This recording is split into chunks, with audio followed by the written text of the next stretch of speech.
स्वागत है बच्चों। Class 9th Bihar board history की पाठ्य पुस्तक है इतिहास की दुनिया। अध्याय है पहला, भौगोलिक खोजें। आइए हम इसके सारे अभ्यास के प्रश्न हल करेंगे इस वीडियो में।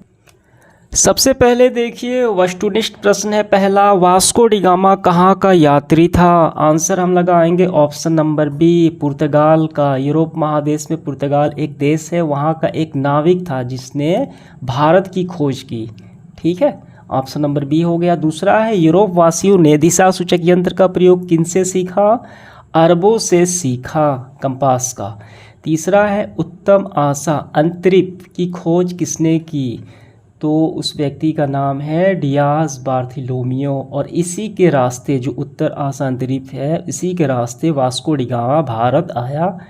ठीक है, केरल के कालीकट बंदरगाह पर उत्तर आशा अंतरिक्ष होते हुए ही। ऑप्शन नंबर डी हो गया। चौथा है, अमेरिका की खोज किस वर्ष की गई? 1492 में की गई कोलंबस द्वारा। पांचवा है, कस्तूतुनिया का पतन किस वर्ष की गई? किस वर्ष हुआ? तो 1453 में हुआ कस्तूतुनिया का पतन। 6 नंबर है, विश्व का चक्कर किस यात्री ने सर्वप्रथम लगाया पूरा समुद्र रास्ते से होते हुए? मैगलन ने। आंसर हम करेंगे पहला। इसके बाद देखिए इसका दूसरा सवाल है, सही और गलत का चयन करना है। भारत के मूल निवासियों को रेड इंडियन कहा जाता है। क्या ये स्टेटमेंट सही है कि गलत है? बिल्कुल गलत है। भारत के मूल निवासियों के ना कहकर अमेरिका के मूल निवासियों को रेड इंडियन कहा जाता है। ठीक है, ये स्टेटमेंट गलत है। उत्तम आशा अंतरिक्ष की खोज ने भारत पहुंचने का मार्ग प्रशस्त किया, बिल्कुल सही स्टेटमेंट है। इसी के रास्ते वास्को डी गामा ने भारत की खोज की। भारत अटलांटिक महासागर के पूर्वी तट पर स्थित है। क्या ये स्टेटमेंट सही है? बिल्कुल गलत है। यहाँ पे मैप पे हम नज़र डालते हैं, ये है इंडिया, और इंडिया जो है ये है आपका इंडियन ओशियन यानी हिंद महासागर, और इसके शीर्ष पर स्थित है ये भारत। ठीक है, तो आंसर हम क्या लगाएंगे? ये कहा गया है कि अटलांटिक महासागर के शीर्ष पे, ये गलत हो गया। 4 नंबर है, मार्को पोलो ने भारत की खोज की। गलत है, वास्को डी गामा ने की, मार्को पोलो ने नहीं की। जेरूसलम वर्तमान इजराइल में है, बिल्कुल सही स्टेटमेंट। 6 नंबर है, लिस्बन दास व्यापार का बहुत बड़ा केंद्र था, बिल्कुल सही है। अमेरिको ने नई दुनिया को विस्तार से खोजा, बिल्कुल सही बात है। और उसके बाद कोलंबस ने ढूंढी अमेरिका की। ठीक है, चलिए देखते हैं इसका अगला। इसके बाद देखिए तीसरा सवाल है, एक वाक्य में निम्नलिखित प्रश्नों का उत्तर हमें देना है। भारत आने में किस भारतीय व्यापारी ने वास्को डी गामा की मदद की? देखिए वास्को डी गामा जब भारत आ रहा था तो भारत पहुंचते ही एक भारतीय व्यापारी जिसका नाम था अब्दुल मजीद ने उसे सहायता प्रदान की। उत्तर हम ऐसे करेंगे, भारत के एक व्यापारी अब्दुल मजीद ने वास्को डी गामा की मदद की। देखिए इसके बारे में थोड़ा सा हम लोग समझ लेते हैं। यहाँ पे देखिए ये यूरोप है पूरा, यहाँ पे 2 देश हैं, एक स्पेन है एक पुर्तगाल है। तो वास्को डी गामा पुर्तगाली एक नाविक था, और इसी रास्ते होते हुए जिसने डियाज बार्थोलोमियो ने एक रास्ता था उत्तम आशा अंतरिक्ष द्वीप, देखिए ये रहा। तो इसी रास्ते जो तीर का निशान आप देख पा रहे हैं, ये वास्को डी गामा इसी रास्ते पहुँचा और केरल के कालीकट बंदरगाह पे पहुंचा।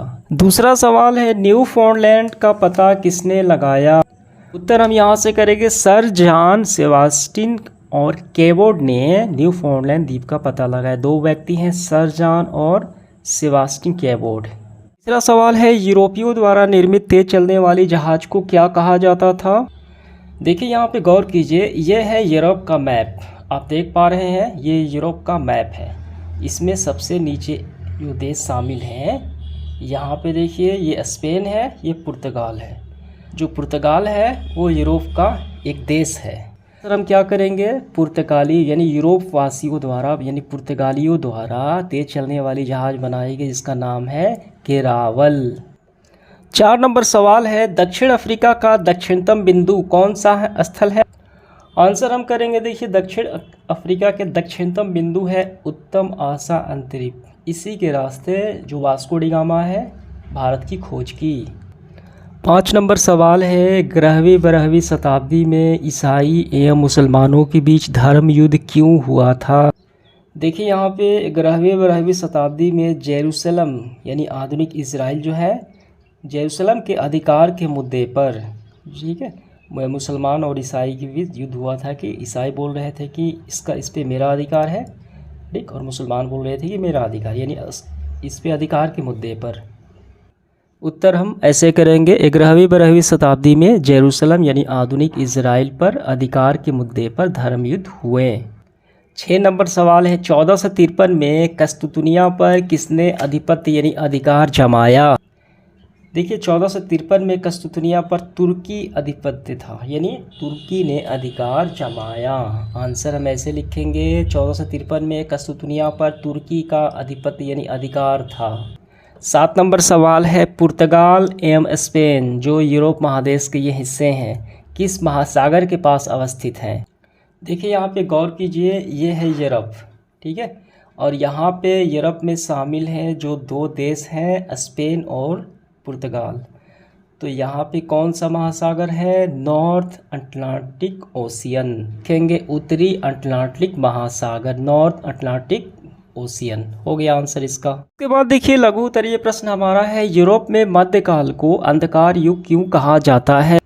आंसर हम यहाँ से करेंगे, मध्यकालीन यूरोपियन इतिहास यदि हम अध्ययन करेंगे तो पाएंगे यह काल सामंती प्रवृत्तियों का काल था, यानी अंधकार युग काल था। इस काल में न तो व्यापार वाणिज्य गतिशील था, विकास नहीं था, न ही धर्म का स्वरूप उदार व मानवीय था। पृथ्वी के बारे में भी ज्ञान क्या था? अल्प यानी कम जानकारी थी, अंधविश्वास से युक्त था। सीमित भौगोलिक ज्ञान के कारण समुद्री व्यापार भी सीमित था। मध्ययुगीन लोगों को विश्वास था कि पृथ्वी चपटी है एवं समुद्र की अधिकतम दूरी जाने पर किनारों से गिरकर अनंत में विलीन हो जाने का भय बना रहता था। तो इसी के कारण इसको अंधकार युग कहा जाता है। आंसर आपका ये पूरा हुआ। दूसरा सवाल है, भौगोलिक खोजों ने वैज्ञानिक उपकरणों का क्या योगदान था? उत्तर करेंगे, वैज्ञानिक उपकरणों की सहायता से ही भौगोलिक खोजों में विस्तार हुआ, सरलता हुई। सबसे बड़ी योगदान देखिए कंपास का था, जिसके कारण दिशा का ज्ञान हो सका, जहाज़ों को भटकने की आशंका कम हुई, तेज चलने वाली मजबूत जहाज़ों का निर्माण से कम समय में दूरी तय करने लगी, ठीक है, जिससे कि भौगोलिक खोज अधिक विस्तार हुआ। अगला है, तीसरा सवाल है, भौगोलिक खोजों ने व्यापार वाणिज्य पर किस प्रकार प्रभाव डाले? उत्तर यहाँ से करेंगे, नए देशों की खोज एवं नए व्यापारिक संपर्कों ने यूरोपीय व्यापार वाणिज्य में क्रांतिकारी परिवर्तन लाए, ठीक। उपनिवेशों ने आर्थिक शोषण से यूरोपियन देशों समृद्ध होने लगे। ये पूरा आपको लिखना है यहाँ तक। 4 नंबर है, भौगोलिक खोजों ने किस प्रकार भ्रांतियों को तोड़ा? उत्तर करेंगे, भौगोलिक खोजों ने भौगोलिक ज्ञान के बारे में व्याप्त भ्रांतियों को तोड़ने का कार्य किया। इसमें चर्च द्वारा प्रभावित अवधारणाओं पर उंगली उठने लगी। पृथ्वी के बारे में मध्यकालीन लोगों को विश्वास था कि चपटी है, समुद्र में अधिकतम दूरी पर जाने पे किनारों से गिर के अनंत में विलीन हो जाने का डर था। जबकि 1519 में मैगलन ने पूरी दुनिया का चक्कर ये लगाकर ये साबित कर दिया कि पृथ्वी चपटी नहीं है, ठीक है। ये भ्रांति तोड़ने का कार्य किया। अगला है, भौगोलिक खोजों ने किस प्रकार विश्व के मानचित्र पर परिवर्तन लाया? आंसर करेंगे, भौगोलिक खोजों ने मानचित्र में महत्वपूर्ण परिवर्तन लाया। खोजों के तहत अमेरिका, अफ्रीका, ऑस्ट्रेलिया का पता चला, जिसके पश्चात 5 महादेश एवं महाद्वीप में बट गया। विश्व का एक नया नक्शा बनाया गया। इसके बाद देखिए हमारा लॉन्ग क्वेश्चन है। पहला सवाल है, भौगोलिक खोजों का क्या तात्पर्य? इसका मतलब क्या है भौगोलिक खोजों का? देखिए हमें 200 शब्दों में आंसर करना है। इसने किस प्रकार विश्व की दूरियां घटाई, यानी भौगोलिक खोजों ने। आंसर हम इस ऐसे करेंगे काफ़ी अच्छे से। देखिए भौगोलिक खोजों से तात्पर्य है 15वीं-17वीं शताब्दी के बीच यूरोपियन देशों द्वारा अज्ञात समुद्री मार्गों और नए भूभाग जैसे अमेरिका, भारत की खोज से है। इनमें विश्व की दूरियां निम्न प्रकार से घटाई। देखिए खोज से है, ये भौगोलिक खोज के बारे में हो गया तात्पर्य। और दूसरा इसी में सवाल है कि इसने विश्व की दूरियां निम्न कैसे घटाई, तो निम्न प्रकार से घटाई। पहला हम लिखेंगे, नए समुद्री मार्ग की खोज हुई। जब 1453 में कस्तुतुनिया पर तुर्कों का अधिकार हुआ, तब वास्को डी गामा ने समुद्र के रास्ते भारत, ठीक है, खोज की, और कोलंबस ने अमेरिका की खोज की। दूसरा है, वैज्ञानिक उपकरण का विकास। समुद्री यात्राओं के लिए दिशा सूचक यंत्र, जहाज़ों का निर्माण हुआ, जिससे कि समुद्र की दिशा भटकने का डर खत्म हुआ, यात्रा तेज हुई। अगला है, मानचित्र कला। सांस्कृतिक एवं आर्थिक आदान प्रदान। खोजों और यात्रा के दौरान सटीक नक्शे और एटलस बनाए गए। विभिन्न देशों की संस्कृति व्यापार एक दूसरे से जुड़ने लगे, जिससे कि भौगोलिक दूरी सिमटती महसूस हुई। ये आपका आंसर हो गया ये पूरा इस पहले का लॉन्ग क्वेश्चन का। समझ में आ गया। दूसरा सवाल है भौगोलिक खोजों के कारणों की व्याख्या करें। कौन से कारण थे जिसके कारण भौगोलिक खोजें हुई। यहाँ पे गौर कीजिएगा, आंसर आपका ये रहा भौगोलिक खोजों के कारण। देखिए कितने कारण हैं, टोटल 11 कारण हैं। तो आपको कम से कम 3 या 4 या 5 तक आपको लिख लेने हैं। पहला है, देखिए ऐसे करना है, भौगोलिक खोजों के निम्नलिखित कारण उत्तरदायी हैं। कौतूहल की भावना, ठीक है, ये पूरा यहाँ तक हो गया। इसके बाद मानसून की जानकारी, यहाँ तक हो गया। नवीनतम वैज्ञानिक आविष्कारों का योगदान, ठीक है, तो यहाँ तक कर लेना है। इसके बाद देखिए आगे थोड़ा सा आपको इम्पोर्टेंट पॉइंट जो है, व्यापार वाणिज्य का विकास, इसके लिए हुआ। और एक आपको लिख लेना है धर्म युद्धों का प्रभाव, ठीक है। तो इस तरीके से ये सारे कारण हो जाते हैं। आप चाहे तो ये भी लिख सकते हैं, ये भी लिख सकते हैं, थोड़े थोड़े करके। अगला सवाल देखिए हमारा तीसरा है,